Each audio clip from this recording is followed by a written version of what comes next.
Salam sejahtera, terima kasih karena bersama dengan saya, Nazilin Unity Channel. Baru sebentar tadi, saya mendapat maklumat bocor daripada sumber yang dipercayai. Sumber itu menyatakan bahwa 10 ahli pembangkang atau ahli parlimen pembangkang. 10 ahli parlimen pembangkang sokong kerajaan Anwar. Bayangkan, ini berita yang tersebar baru tadi. Viral di media sosial, 10 orang. Kita cakap pelan-pelan, takut nanti pembangkang dengar mereka marah. 10 ahli parlimen pembangkang dikatakan memberi ikrar sokongan kepada kerajaan Anwar untuk menjaga kestabilan negara. Ini sebabnya ada 10 ahli parlimen mahu menyokong Anwar Ibrahim. Kenapa? Mahu menjaga kestabilan negara. Ini dilihat sebagai langkah untuk mengukuhkan majoriti kerajaan perpaduan. Meskipun senarai nama rasmi masih belum diumumkan. Wah, hebat kan? Okeylah, sebelum kita teruskan ulasan ini, mohon kiranya Anda tulis nama-nama yang Anda jangkakan yang akan memberikan sokongan penuh kepada kerajaan pimpinan Anwar Ibrahim ini. 10 ahli parlimen itu. Yang menariknya, pembangkang kata Anwar hilang satu kuasa.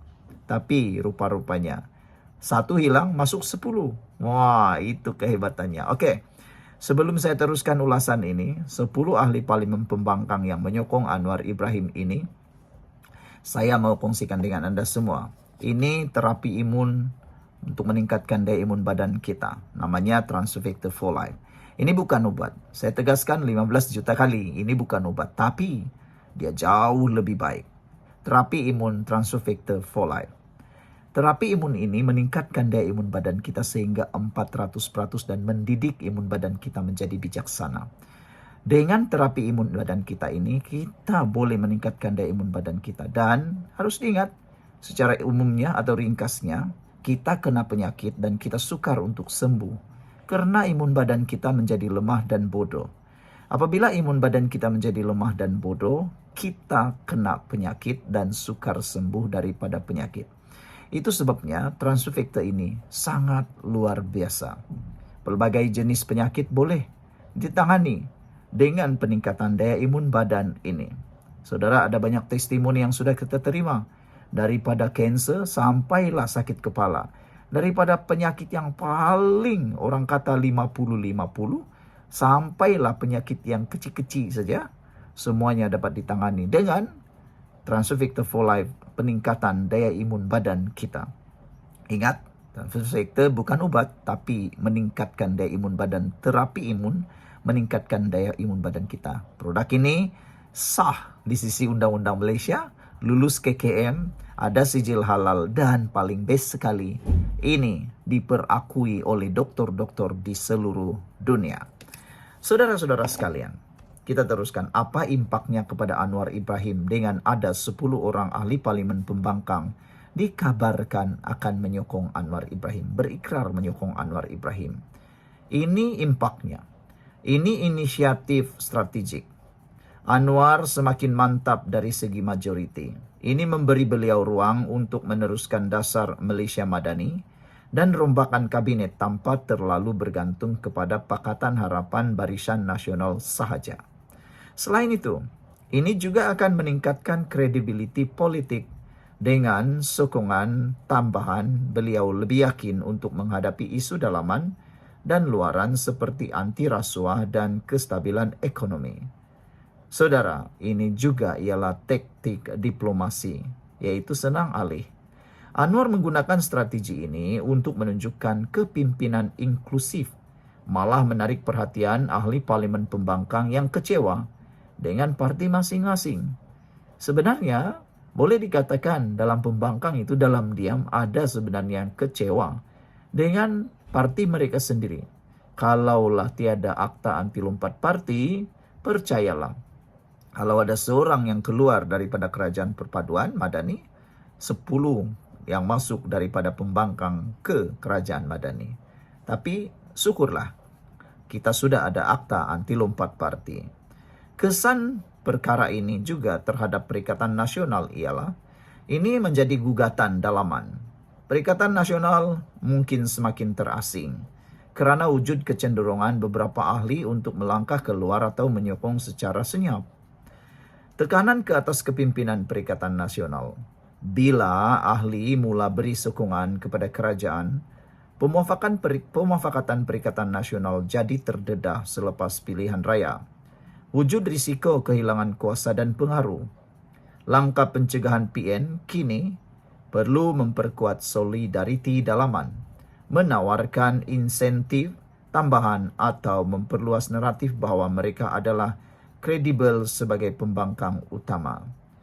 Kesimpulannya, impak utama kepada Anwar ialah majoriti bertambah dan stabil, lebih kawalan terhadap dasar dan rombakan, lebih bebas daripada tentangan politik dalaman. Impak kepada Perikatan Nasional pula, risiko gangguan dalaman dan kehilangan ahli, terpaksa kuatkan serangan kepada kerajaan, perlu strategi baru menarik sokongan umum. Secara ringkas, jika benar 10 ahli parlimen pembangkang telah memberi sokongan, ia secara langsung mengukuhkan takhta Anwar dan memberi cabaran besar kepada Perikatan Nasional PN untuk mengekalkan hegemoni mereka. Saudara, ini adalah berita yang paling panas sekali untuk anda. Sekian dulu untuk kali ini. Kita jumpa lagi. Tinggalkan komen anda. Bye-bye. Salam sejahtera. Terima kasih kerana bersama dengan saya di Nazlin Unity Channel. Anwar ada senarai pengkhianat. Siapa nombor 1? Saya nak kongsikan dengan anda semua. Siapa nombor 1 dalam senarai pengkhianat tersebut? Saudara, Anwar tidak akan lagi diam. Beliau ada senarai pengkhianat. Tapi siapa nombor 1 dalam senarai itu? Sumber dalaman bocor, rakyat terkejut. Baik, sejak 2 minggu lalu, Anwar memberi beberapa isyarat. Kata Anwar, saya tahu siapa yang khianat. Ada yang bersama kita hanya pada nama, bukan pada perjuangan. Info bocor dari pejabat Perdana Menteri memberikan senarai khas telah pun disiapkan.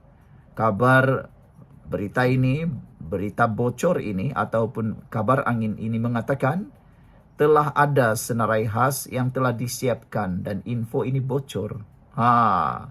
Nama-nama dalam senarai itu dikumpul berdasarkan tindakan sabotaj, maklumat bocor dan gagal laksana dasar.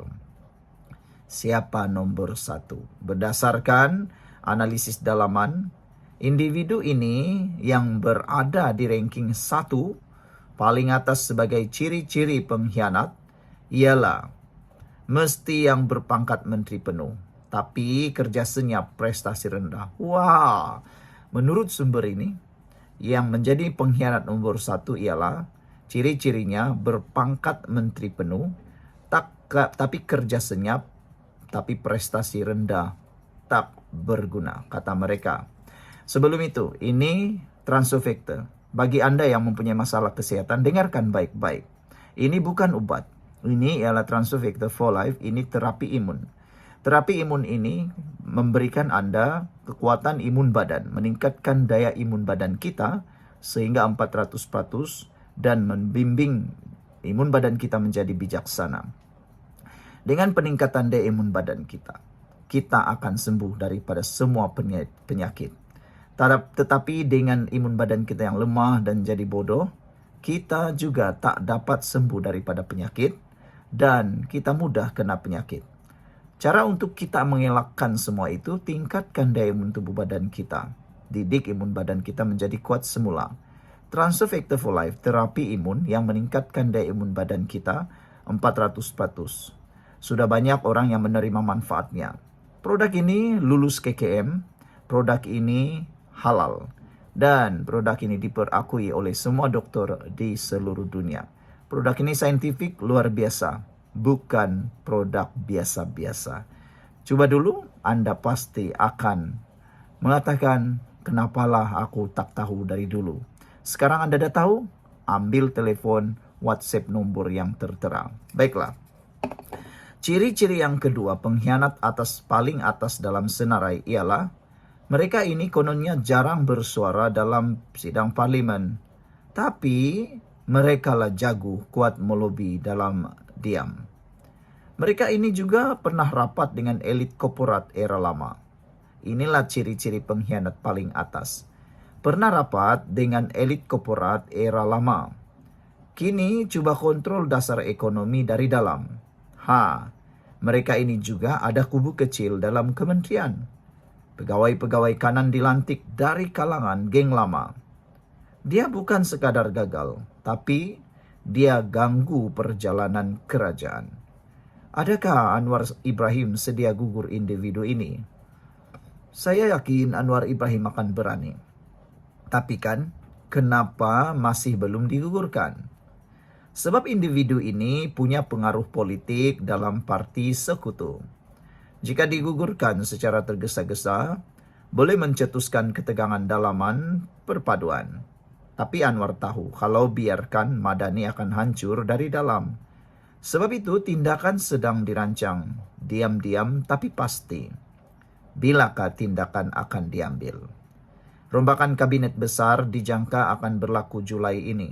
Nomor 1 dalam senarai yang akan gugur ialah gugur secara senyap atau diberi alasan teknikal seperti tukar portfolio atau undur sukarela.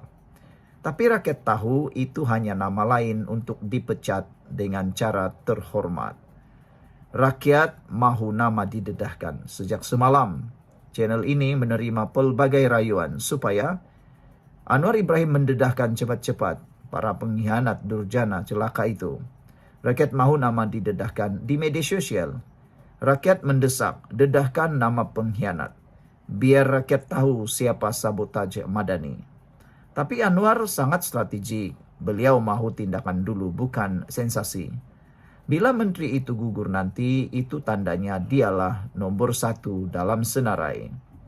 Menurut Anda, siapa sebenarnya nomor 1 dalam senarai pengkhianat Anwar? Menteri mana yang paling patut digugurkan sekarang? Tulis jawaban Anda di ruangan komen. Tekan like, subscribe, dan kongsikan video ini kalau Anda mahu Anwar bersihkan kabinet sekarang. Anwar ada senarai dan nomor 1 bakal tumbang. Soalannya sekarang, bila? Salam sejahtera. Siapa atau senarai rahsia pengkhianat Madani? Siapa paling atas?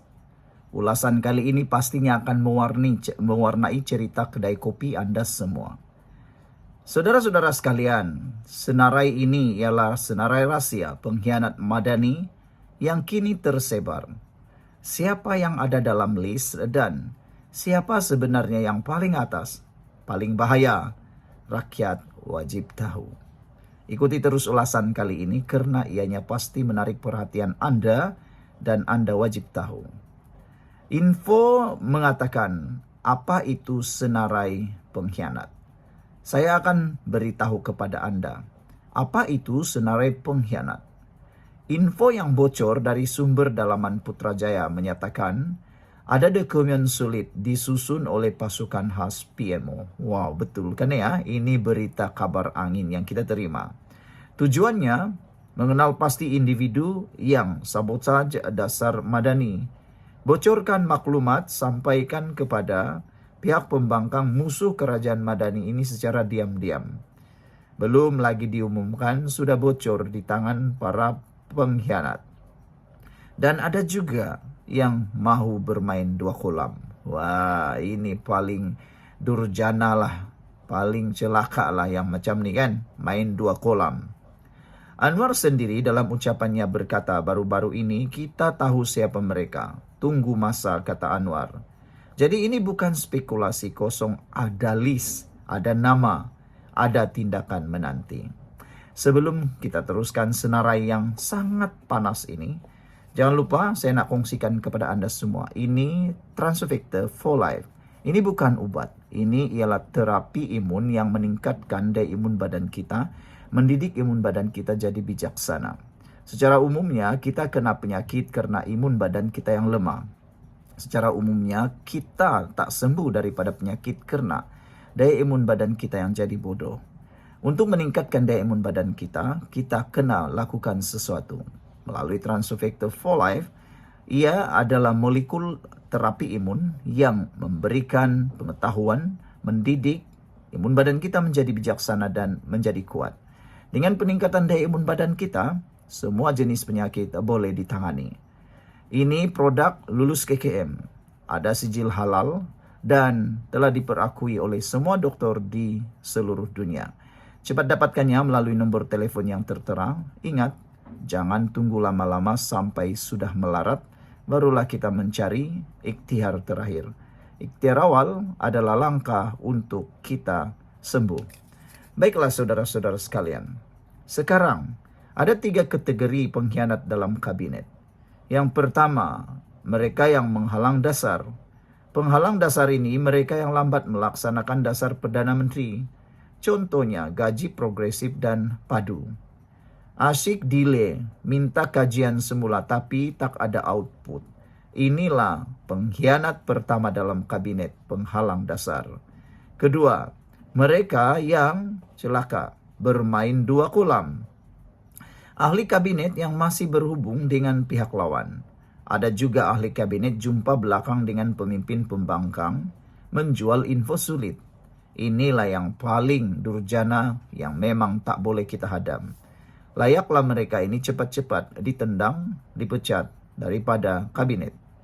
Dan yang ketiga, mereka yang merupakan penyamun bersuara lembut. Individu ini kelihatan baik di luar, tapi menyedut dana proyek, melobi kroni dapat kontrak, sabotaj informasi atau reformasi ekonomi. Siapa paling atas dalam senarai ini?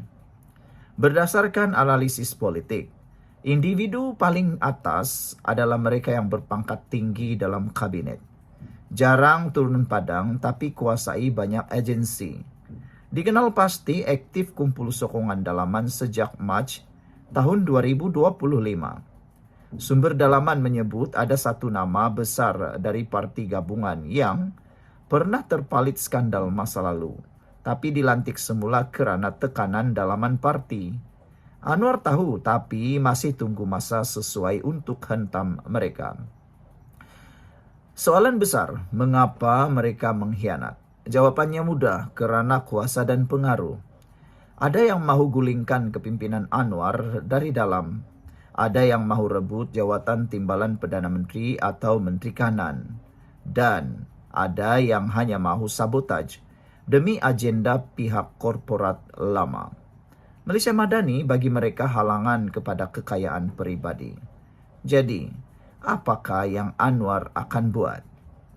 Rombak besar-besaran akan dijangka berlaku pada Julai 2025. Anwar akan gugurkan nama dari senarai rahsia itu. Dedahkan satu persatu bila perlu. Membina kabinet 100% bersih dan reformasi total. Tapi persoalan besar ialah, adakah Anwar cukup berani berdepan rakan sendiri? Menurut anda, siapa dalam kerajaan sekarang yang patut digugurkan dulu? Siapa yang akan anda rasa pengkhianat sebenar dalam Madani? Tulis komen anda di bawah. Jangan lupa like, subscribe, dan kongsi video ini.